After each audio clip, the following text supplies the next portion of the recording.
It's a pleasure to have you join us on another episode of Money Matters on TV360 Nigeria. I am Okpeyemi Owosheni. We start off with business news. The National Bureau of Statistics (NBS) says Nigeria's inflation rate rose to 33.69% in April as prices of food and non-alcoholic beverages soared. The NBS shared the inflation data in its Consumer Price Index report on Wednesday. Now, looking at the movements, the April 2024 headline inflation rate showed an increase of 0.49 percentage points when compared to the March 2024 headline inflation rate. Now, on a year-on-year basis, the headline inflation rate was 11.47 points higher compared to the rate recorded in April 2023, which was 22.22%. Now, the NBS says the top 5 contributors to the increase in inflation rate are food and non-alcoholic beverages, housing, water, electricity, gas and other fuel, clothing and footwear, transport, as well as furnishings, household equipment and maintenance. We'll go on a short break and be back with the latest happenings in the corporate world.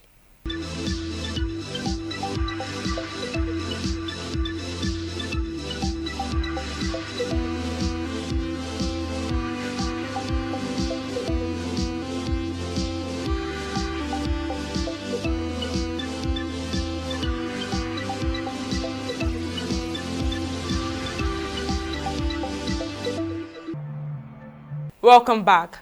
The fire outbreak in Shell's Gabran facility in Bayelsa may raise the price of liquefied natural gas in Nigeria. This comes against the backdrop of the surge in the country's price of liquefied petroleum gas. On the 14th of May 2024, explosions and sightings of smoke erupted at Shell's Gabran facility. The facility is the most critical in Nigeria's LNG gas feedstock project and processes about 2 billion standard cubic feet of gas daily. Despite the incident, Shell assured that the incident will not necessitate an immediate operational shutdown of the facility. Meanwhile, the company said it is taking steps to investigate the specifics of the incident and assess any potential impact on its operations. We'll go on a short break, but when Money Matter returns, we'll be discussing federal government approving SPV for 90,000 kilometers fiber optic cables. Don't go away, I'll bring you details of this after this short break.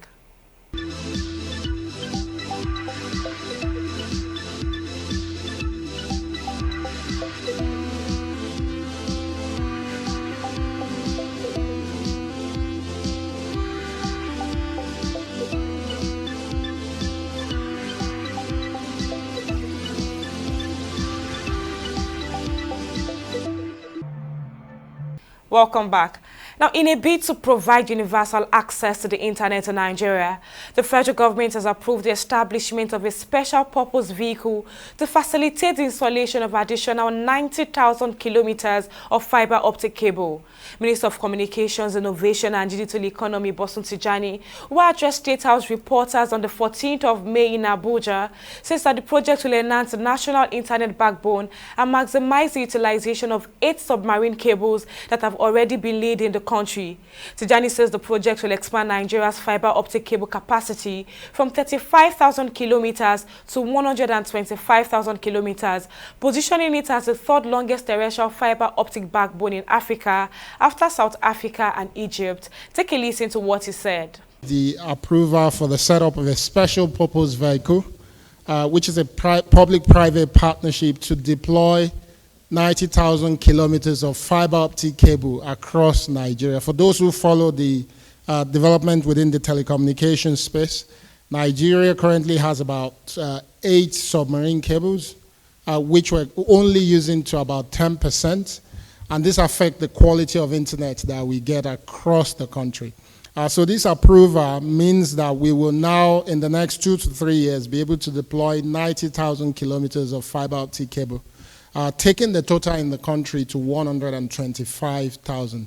This will make it the 3rd longest terrestrial fiber optic cable in Africa after Egypt and South Africa. And the significant implication of this for of course, our economy is also the fact that the price of internet is projected to reduce by about 60%. The price is projected to reduce by about 60%. And also bear in mind that for every country with a good coverage of connectivity, Nigeria, for instance, is being projected to see a 1.5% growth in GDP, not just in the sector, but across board, due to this investment. The Federal Executive Council has also approved plans to convert an existing property of the federal government in San Francisco, United States, to a Nigerian Digital Technology Exchange Program hub, also known as Nigeria Startup House. Well, joining me to discuss this further is Oluwatimileyin Esan, a cybersecurity consultant at Sardonyx Technology. Thank you for joining me on the program, Mr. Esan. Now, from a cybersecurity perspective, what potential cybersecurity risks do you foresee with the establishment of the SPV for the installation of additional fiber optic cable? And how might these risks impact Nigeria's connectivity and penetration rates? All right, thank you very much. Let's talk about the risks of fiber optics that they are bringing in. Now, the first thing is infrastructure vulnerability, which is very important. Now, we've seen cases where there are problems relating to even oil cables. We've seen where they are doing a lot of damage to oil cables, oil pipes, rather. So it is very, very, very important that the government needs to secure this fiber optic when it comes to infrastructure, because this thing works at the speed of light.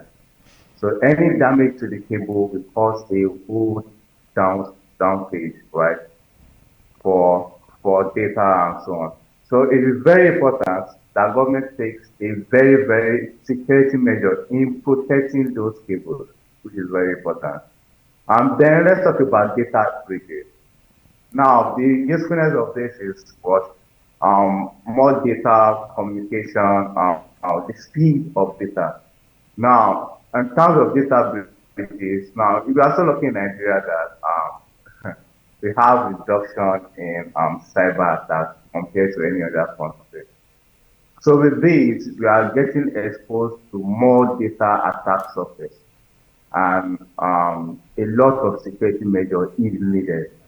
And like I say, everywhere I go and interview or anywhere we are able to speak to people, security awareness is very important, very, very important. So everyone to understand that, okay, you need to secure your assets. Everything I have now is digital. Your money, your information, everything is digital. So in terms of data breaches, it is very important that government take measures, right, to secure people's data. And I'm very happy with the data protection law that is coming in, which will help a lot in one of the things. Okay, while you were speaking, you mentioned security awareness. So what strategies or measures do you think the government can put in place to create awareness when it comes to security? All right, so one of the ways of us doing security awareness is corporate training, right?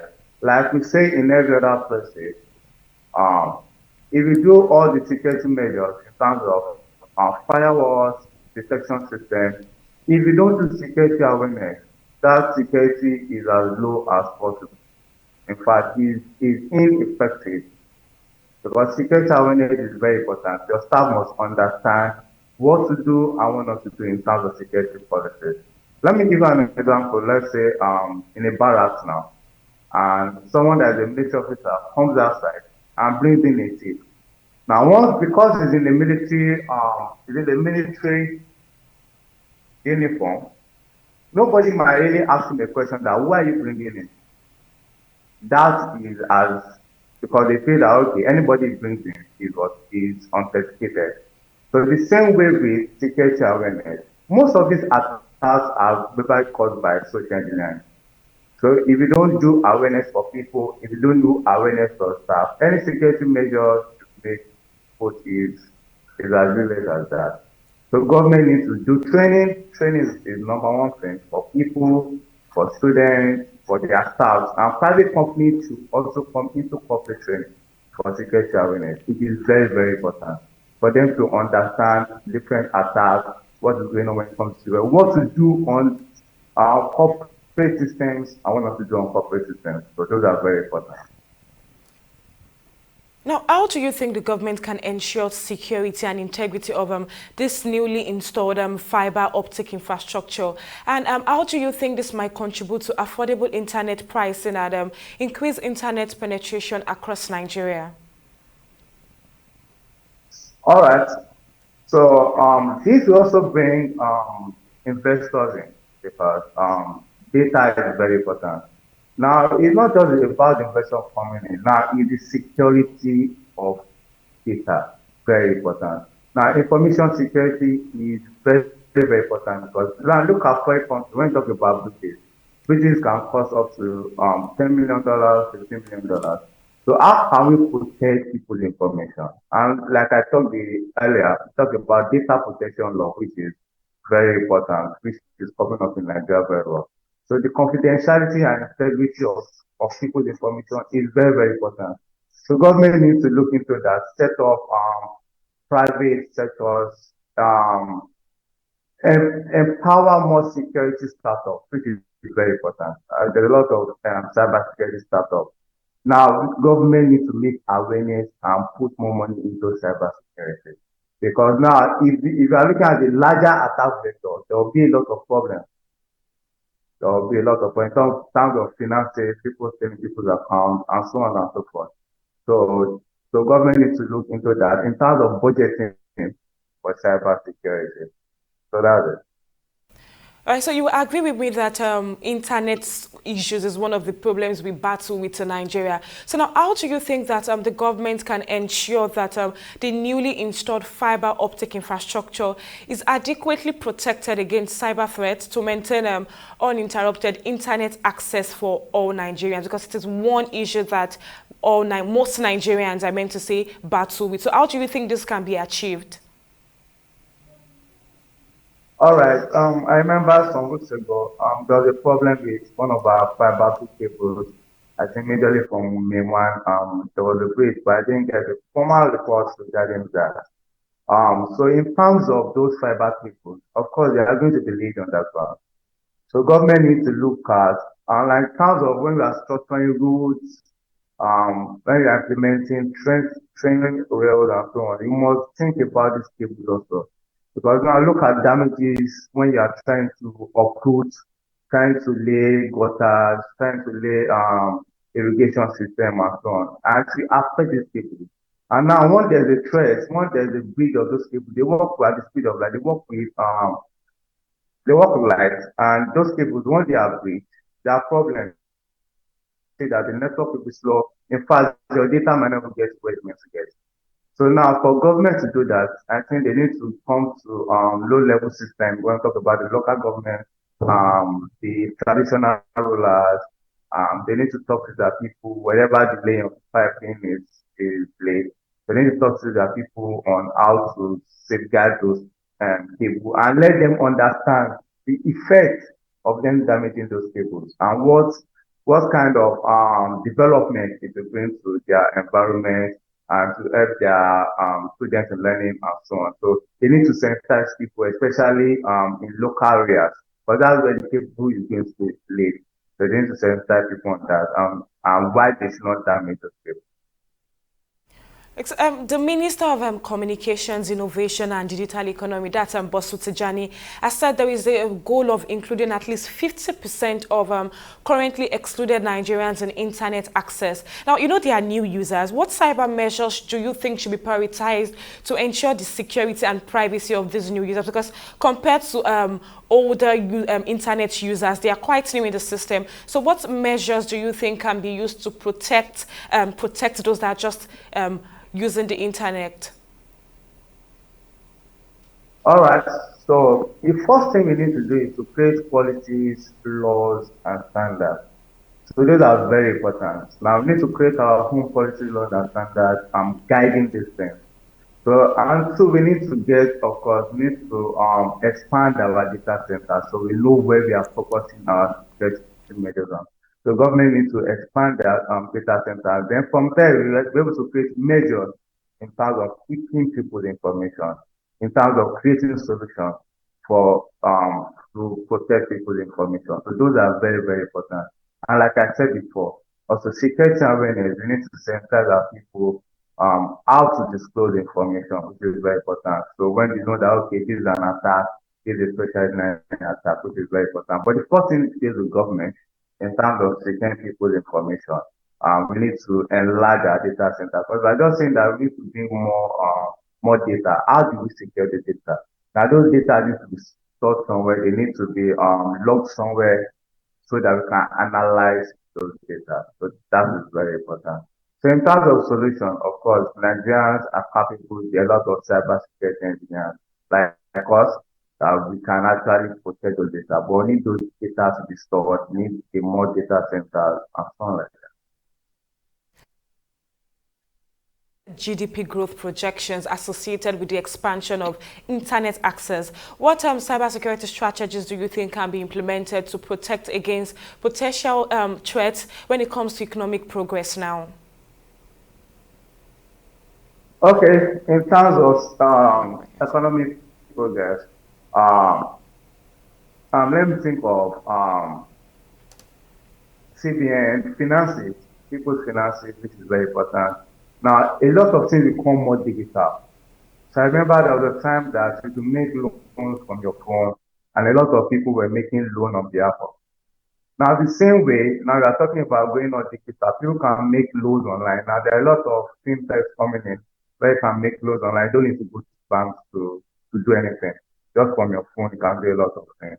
So, and that will also make a lot of companies come in terms of digital ecosystem. So, of course, it's going to increase our GDP in terms of a new development, new technology. But the more these things are coming in, the more the cyber threat, which is very important.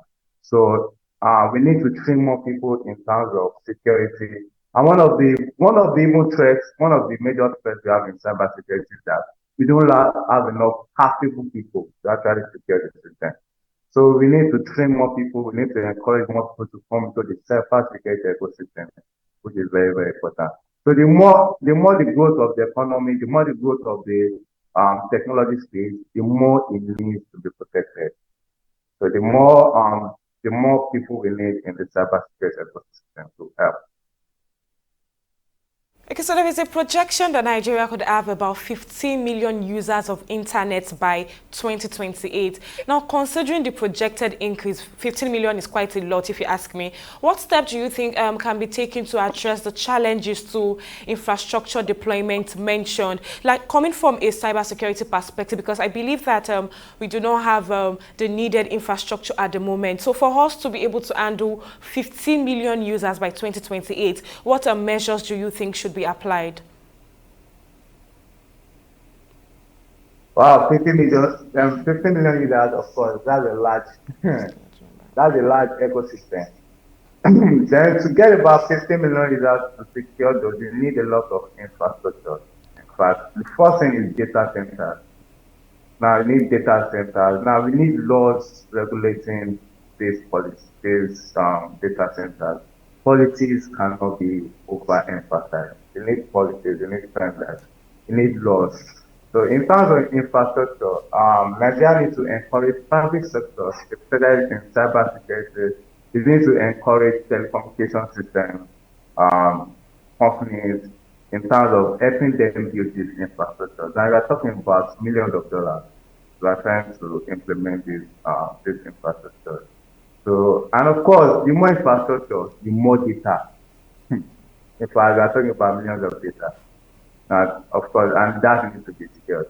So, what we need is government really looking into this and very essential. Now, if you look at the foreign states, now they are having issues with leakage of data breaches because they need to sensitize more people about them. And that's what I see like all these fun Nigerian guys getting access to them and getting a lot of money from them.